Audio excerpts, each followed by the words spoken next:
Hello? Hello? Scary Movie 4. We are now entering into more unknown territories for myself here. Because typically when I reference like the Scary Movie franchise, and I think a lot of people do this, they typically are referencing the first three films. Yeah. The Yeah, trilogy, yeah. you know, the original auteur movies. Which, Yeah. so, and you know, they're the ones I've seen so many times over the years. And 4 and 5, I think I've seen 4 twice before this rewatch we just did, and then 5 maybe once, maybe not even all the way through. So yes, this was quite a new experience and some pleasant surprises along the way here.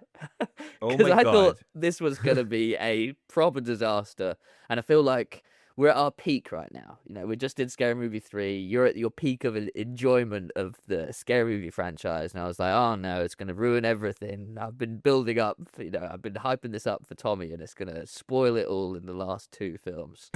But so I'm interested to hear your initial Not the thoughts. Not the case. Yeah.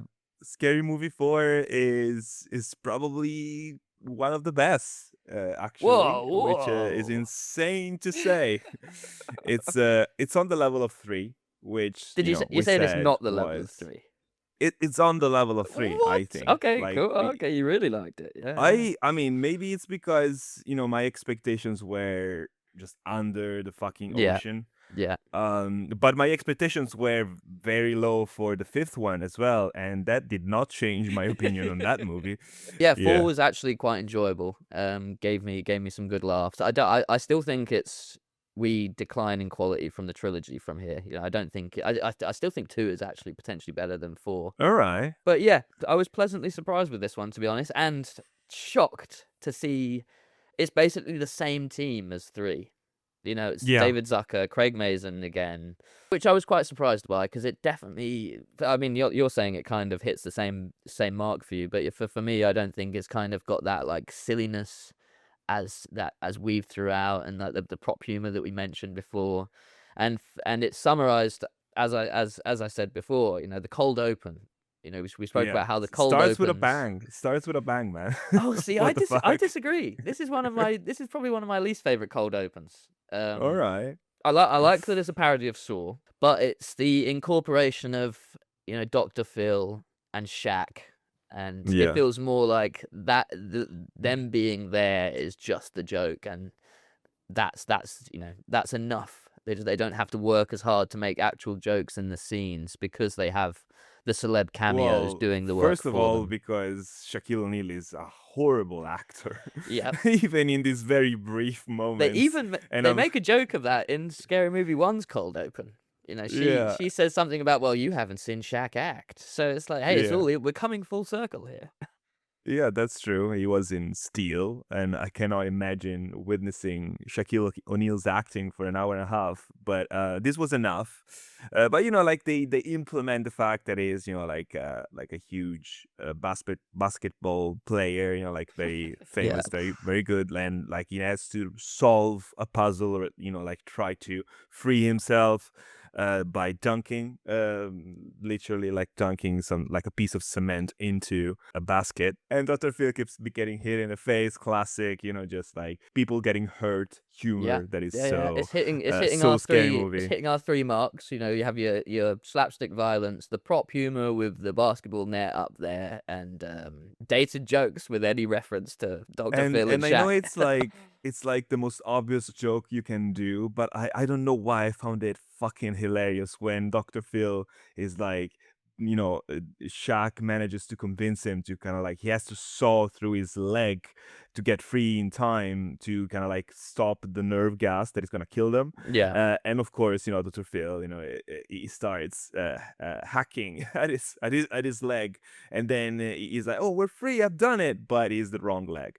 And I was like, that's the most basic fucking thing that could happen, but it made me laugh, and you know, and this is the goal of the movie, so I have to give it points for that.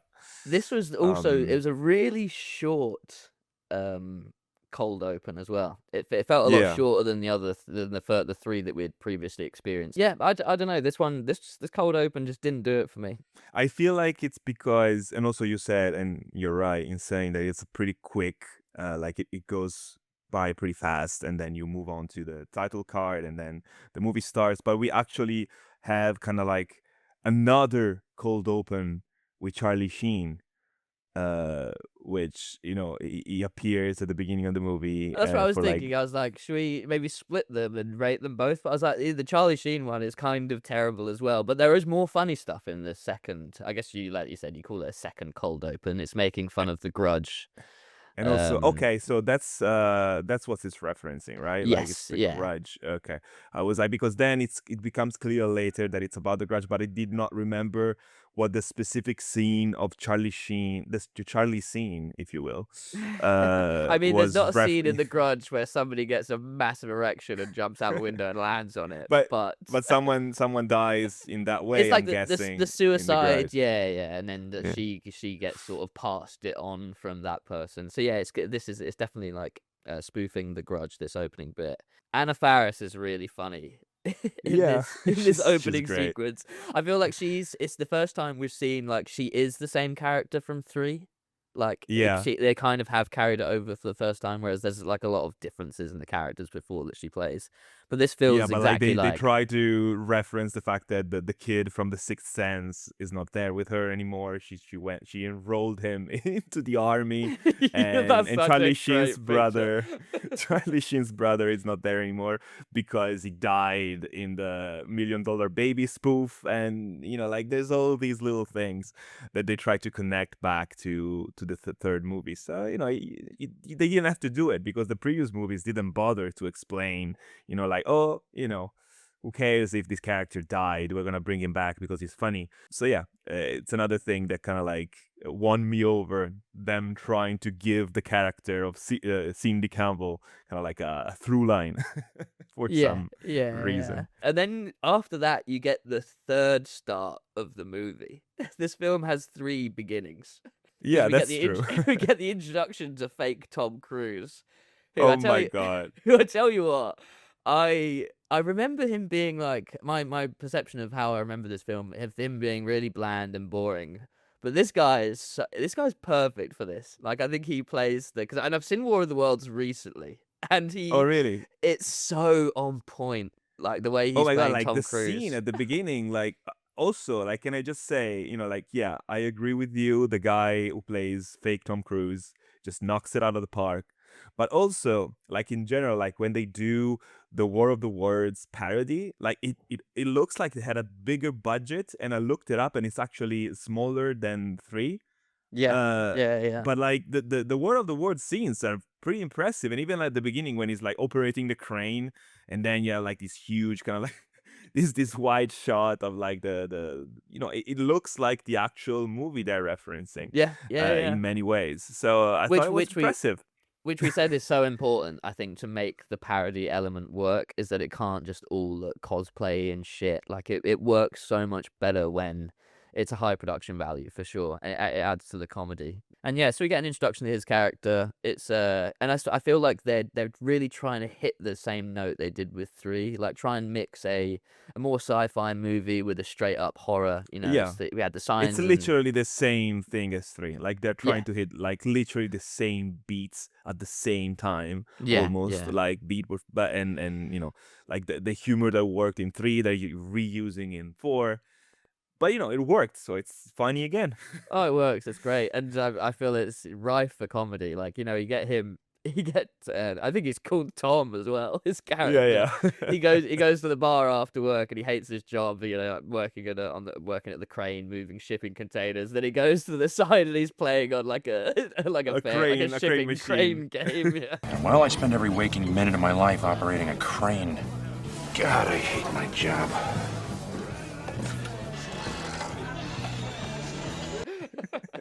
And then Stuff Kevin like that. Hart and the other guy come back. Ah, great. Just Good to see. redoing what worked in 3, just like arguing about some nonsense, and then like they do a Brokeback Mountain parody for some reason. That was really good. Do you think? Yeah. So I feel like all the returning characters, They all come back and they're all funny still, but they're not hitting the beat that they did in the previous film. Okay. No, I'm asking you. Do you? Because that's kind of how I felt. Like, especially with Leslie Nielsen. Some of them are, some of them aren't. I feel like generally, just because of you've already seen this. Like seeing Leslie Nielsen in the first one. Well, in 3, sorry. Was such a nice surprise, and he plays the president perfectly, and they have all these different like gags with him, and they do it again here, so it feels less fresh. But I feel like some of the jokes land, some of them don't, but that's a Scary Movie staple. Like all of them have like Yeah. lesser Yeah, for gags, sure. and I feel like when Kevin Hart and the other guy, I forget his name, Mahalik. they show up and they do the arguing about nonsense again. You're like, okay, I've already seen this though. But Yeah, then yeah, like they bring it back around because they do something completely different with those two Yes. characters, and they do the Brokeback Mountain thing, Which for me worked well. Great, bring the characters back for sure, but let's do something different. Something that I will never tire of, Tyler, that they do in every movie is the violence on kids. It's just I'm glad you mentioned it, because 5 before, I mean, obviously we're not going to go too deep into 5, but 5 ramps up the child violence to the absolute insanest degree. Like, there's an opening You mean montage 4? of no, I mean 5. Oh, okay, sorry. 5 Right. has an opening montage of baby abuse at the beginning of it. And then just Okay, yeah. continually, they have one little girl in it whose only purpose in the film is to be beaten the fuck out of. So it's, I mean, if you love the child abuse, then I'm assuming Scary Movie 5 is your favorite.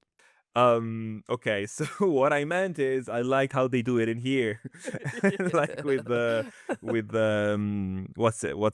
is it Dakota Fanning in War of the Worlds? It's like a Dakota Fanning. Yeah, it's Dakota Fanning's character. It's Dakota's character in War of the Worlds, and this poor girl. She keeps being hit in any possible imaginable way. She gets hit by a lightning, like a lightning strike. And then they're like, "Oh my god, that felt like they are inside," and you see through the window that the girl is like barely surviving, and like, "Oh, don't worry, it hits the same place twice," and of course it does, and it's hilarious. I don't know why I find it so funny, but I do. Maybe there's something wrong with me. Whilst we're, I guess, on that, the family. The guy who's playing, I think his name's Robbie in the film. They literally just take everybody's characters' names from War of the Worlds as well. He's so funny because in the War of the Worlds movie, he is exactly like that. He's such a like angsty teen, like "fuck you, Dad, I hate you, Dad. Yeah, and I he want to wants go to join go the and army. join the army. Yeah. I want to go shoot stuff, Dad." And like, so Yeah. they get his character so on point. The actor who played him in the original World of the Worlds is he was in Shameless. I forget his name, but he's also the guy who plays Goku in the DBZ Yes, live yes. action. God, And every time I see unfortunate his fella. face, yeah, I just hate him unfortunately, I hate him for no fault of his own. But yeah, it was good to see his character kind of like making fun of, and it felt exactly like how I remember him being in the actual movie. So like, Yeah, no, he's so on point. It's crazy. But we get and then we sort of get the introduction of the Grudge, more of the focus on the Grudge storyline, and we realize this is what Cindy's character is going to be dealing with, and we get like one of my favorite scenes in the film, and we also get my favorite character in Scary Movie 4 is Mr. Koji. Evil? That crazy talk! okay, yeah, when he's showing her around the house, Yeah. and he's Mr. trying to convince her Koji to take the job. Yeah. It's so funny, and like it's such a great like comedic setup. It's just a singular sketch. Be like, oh, you have a haunted house, but you have to shift it. You have to basically sell it, or get someone to live in this place, and there's ghosts around, and you're trying to conceal the ghost while showing her around, and like you're playing on the trope of a bad estate agent. It is so great, and we get the introduction of him in the office, and where Cindy's looking for a job. And we get one of the employees is like petrified face, and her tongue is like hanging out, Yeah. like down, and she's like basically been possessed, and then people are using her as like a stamp to stick Yeah, envelopes they're down. just being for no reason. Yeah, like closing envelopes with her saliva and stuff like that. Yeah. But yeah, Yeah. she takes Cindy to the house and he is frantically running around. He's like pushing the ghost boy down the sink, the plug hole of the bath, and she turns around, Mr. Koji, is everything okay? And he's sitting in the bath I and was he's got dirty. yeah, it's so funny. I think this was my favorite scene in the whole film. Yeah, no, there's some great moments with the catatonic old lady that she takes care of. And then, Yeah. every time she goes out to throw out the trash, and, the neighbor, who's Tom from War of the Worlds, of course, he's trying to, bond with his son, his shithead son. And so he keeps hitting her in the face with different objects, different balls. And Yeah. then they obviously fall in love very quickly. And their Uh, conversations out in the garden, they have a couple of these. They're also really funny, and I feel like the two of them have really good chemistry as well. yeah, they Which is do. like like they're talking about, like you said, they're falling in love in the first paragraph of them meeting each other, and they're like, oh, we're even finishing each other's, and he's like, dinner. Dinner. And then Anna Faris is like kind of like reliving this trauma of the $1 million baby flashback, where Yeah. everyone dies because she decided to Everyone throw the snaps their neck. sponge. Yeah. And then she's like, oh, I feel so guilty about that. And he's like, and you should. And it's like, oh, come on, man.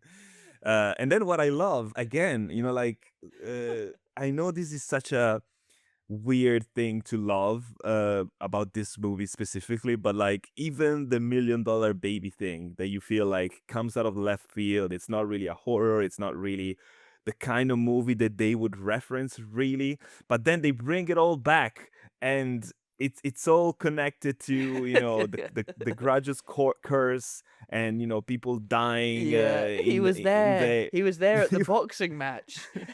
He died. it's It's so funny.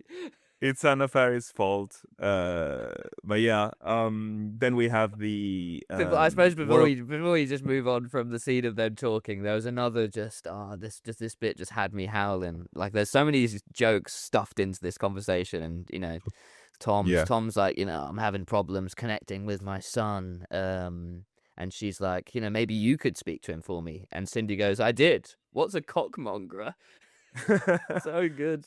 And then there's the whole bit with like the montage of Anna Faris describing what she has to do to Yeah. the catatonic old lady, and And you get him with his like the music. love eyes on.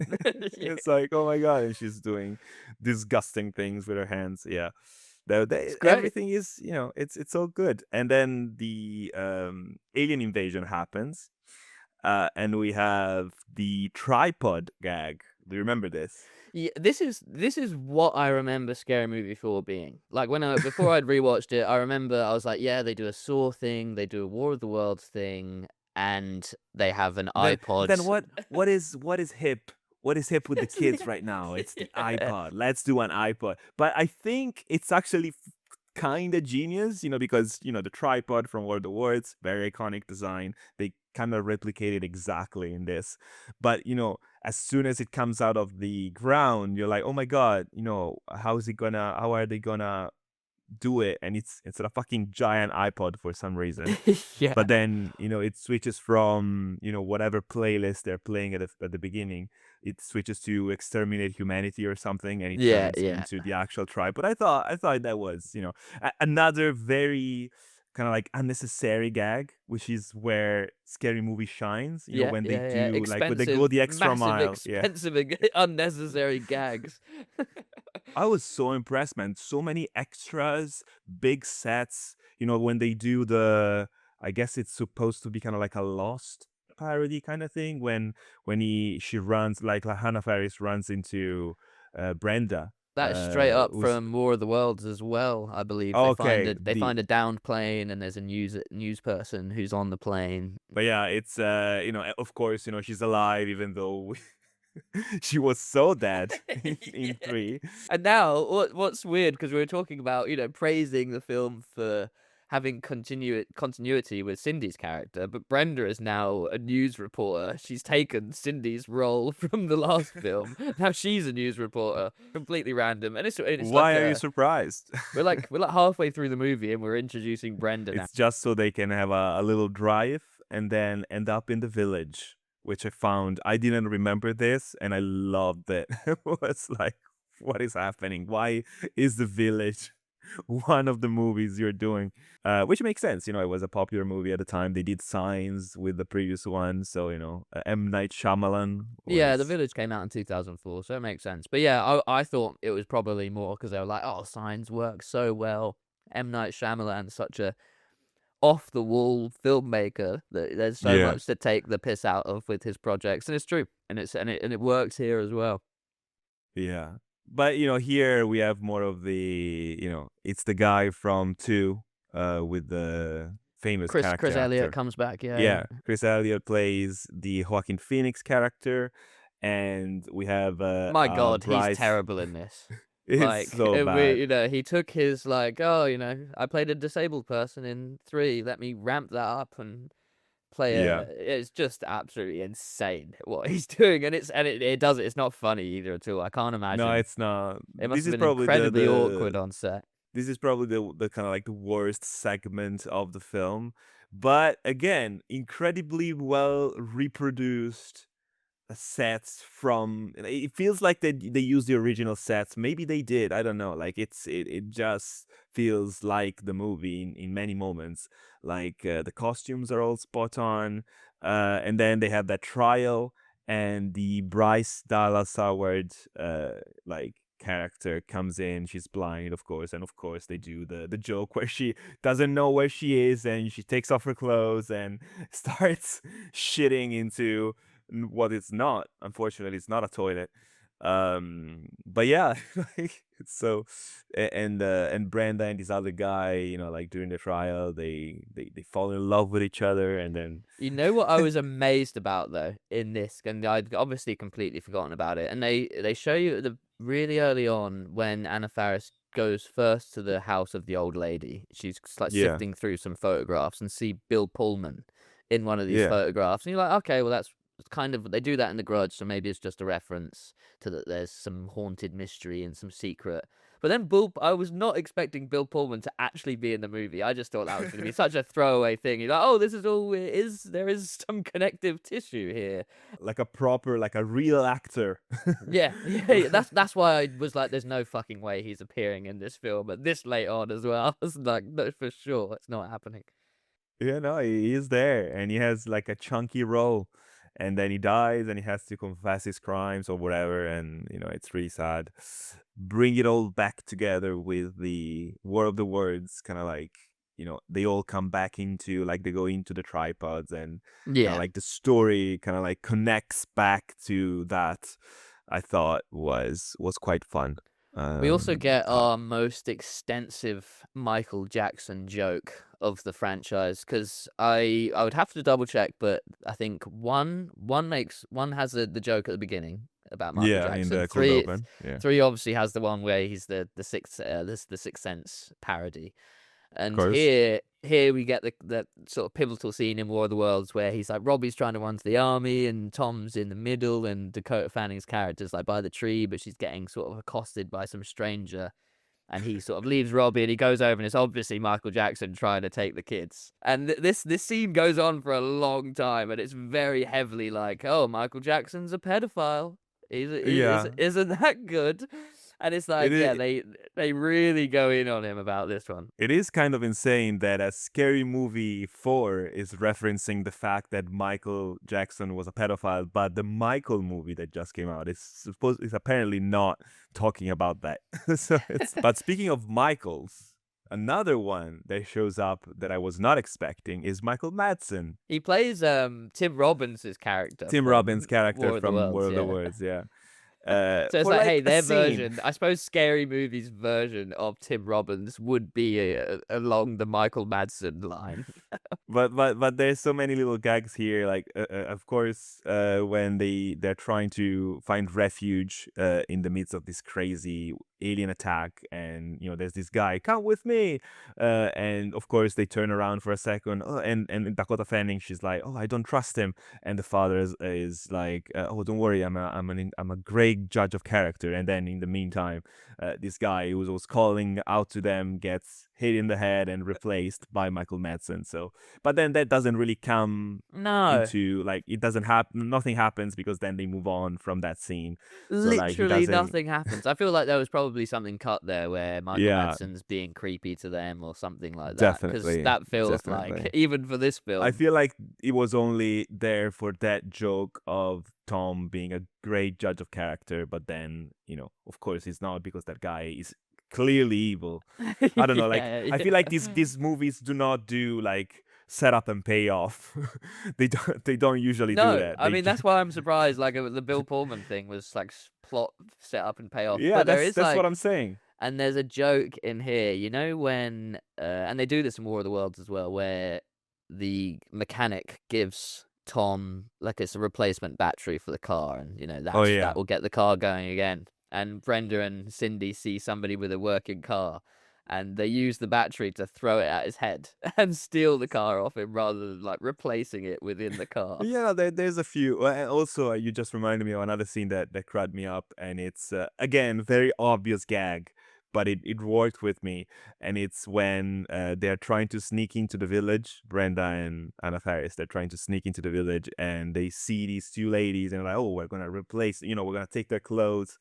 And of course, that's a classic scene where they take them into the bush, and you think they're gonna come out with like the clothes and hide into the village, but then of course the two ladies that they attacked, they managed to defend themselves, and they come out of the thing, and they leave. Yeah, that was a good setup. Yeah, so they know how to do it, and this movie has more of that than normal. That's probably why I appreciated it so much. Yeah, It was like yeah. there was more connective tissue, more of an attempt to make the story whole instead of just like a collection of references, even though it is a collection of references, of course. I think you're right. It does that better than the second one a lot, in terms of like, if we're looking at this on like a story level, or how well it integrates the parody, it definitely works better than the second one. I just don't know. Maybe I've got nostalgia tinted glasses on, and the second one's funnier to me because of its.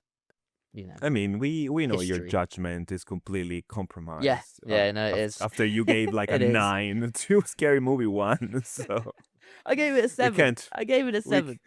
We can't trust you, man. That's what I'm trying to say. But I suppose we'll give our scores. But like, what was your one of your funniest gags or funniest scenes in the movie? What did you say the name of the guy? Mr. Koji. Yeah, when Mr. Koji is trying to drown the baby goat, the ghost kid, is in the thing, in the tub. It is fucking hilarious. The tripod gag, but I can't really pick one scene because I think like it really works throughout.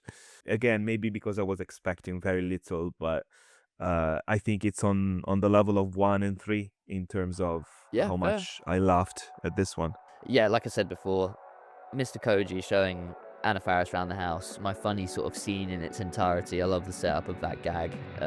But like I think the really like direct references to War of the Worlds really worked for me, maybe because I'd seen it so recently. But like the thing when the crowd's surrounding his car and he has to get out his car, and there's one there's one guy's got a gun on him, and he's like, well, I want your car, and he's like, well, I want your gun. Your and he's like, well, how about I want your knife? And they all swap around. This is our final appearance for not just Leslie Nielsen, but for Anna Faris and for Regina Walsh, is that her name? Regina Hall, yeah. That's it. So yeah, it's the end of an era for these characters. So we shall say goodbye to them all, except from Simon Rex. Actually, he makes it. He comes back, unfortunately. What grade would you give it? You know what? I'd probably give this a 6, maybe a 6.5 if I'm being generous. But it's I was pleasantly surprised, and I mentioned about my sort of rating for number 2, saying that I wouldn't tell people to skip it if they were first watching the franchise, and now I would add this to that list as well. I would say you should watch 4 if you enjoyed the previous 3 for sure. So I would recommend. Yeah, the franchise ends here for me. And I think it deserves a 7 as well, like the best that this series has to offer. So the franchise ends here, and on to the next 2 films. There you go. Let's do it.